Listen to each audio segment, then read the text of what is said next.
Guys, আমাদের কুমারঘাটে 3 দিন ব্যাপী পৌষ মেলার আয়োজন করা হয়েছে। তাই আজকে এই মেলার উদ্বোধন অনুষ্ঠান।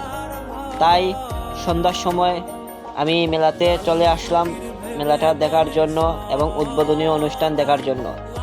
এইদিকে উদ্বোধনী অনুষ্ঠান শুরু হয়ে যাবে। আমাদের মধ্যে আমাদের ত্রিপুরার সাংসদ উপস্থিত হয়ে গেছেন। ওনার হাত ধরে আজকে এই মেলার উদ্বোধন হবে। বন্ধুরা, এই মেলাতে অনেক পুরনো তত্ত্ব তুলে ধরা হয়েছে, যেমন নেড়ার ঘর, নেড়ার বাড়ি। এখানে এই একটা নেড়ার ঘর, এটার ভিতরে অনেক পুরনো জিনিস আছে। এখানেও দেখানো হচ্ছে গরুর মাধ্যমে আগে কিভাবে আল বাওয়া হতো, সেটা দেখানো হয়েছে।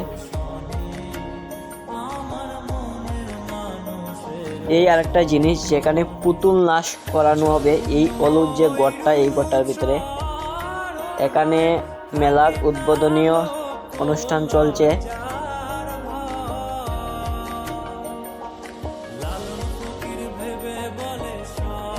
এখানে ত্রিপুরা রাজ্যের বিভিন্ন জায়গা থেকে বিভিন্ন স্টল এসেছে, যেমন পিঠেপুলি, ফুচকা, মোমোস, বিভিন্ন স্টল এসেছে। এখানে বাচ্চাদেরও খেলনার গাড়ি এসেছে। এই মেলাতে এসে অনেক ভালো লাগলো। এখানে অনেক পুরনো স্মৃতি দেখতে পেলাম। বন্ধুরা, আজকের ভিডিওটা এই পর্যন্ত। সবাই ভালো থাকবেন, সুস্থ থাকবেন। Tata, bye bye.